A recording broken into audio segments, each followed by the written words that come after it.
I grew up in a very troubled home and just a lot of loneliness and emptiness. I didn't really have a relationship with Christ. I developed a very deep addiction to alcoholism and drugs. For 25 years, I've been HIV positive. That was a huge thing for me. And from that point in my life where I had been a drug addict and all that, I had just shut down and I just lived a life of solitude. I didn't really want to live anymore. There was just no point. Everything was just so exhausting and overwhelming.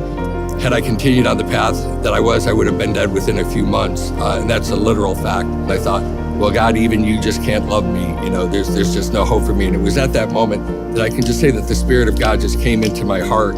The next day at an AA meeting, I asked some people, I said, you know, Christ came into my life last night, and where should I go? I don't know. And it was then that it was suggested that I might like to go to Christ Fellowship. So that's what I started to do.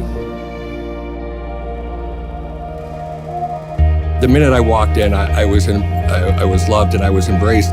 It was amazing just to come along these people that actually just loved me. They didn't tell me how to live my life. They just loved me with the love of Christ.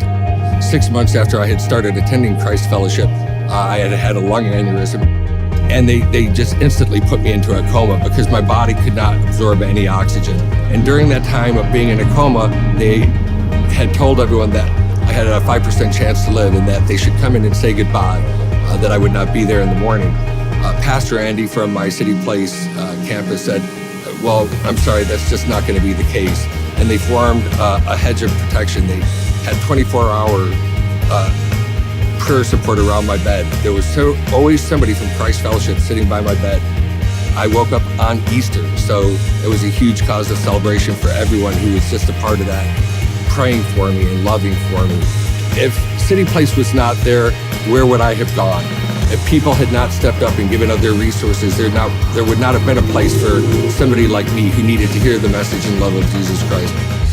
I absolutely would love to know that there are people like me who know that they have a home that they can come to, that there is a heart for them in this house. I would love to see this house expand to more locations so people like myself can know that there is a place that they can go into and feel loved, that they don't have to go through life alone, that they don't have to feel any sense of shame, that there is an army of God's children that are waiting out there to love them, and that we need to expand so that we can reach them right where they're at.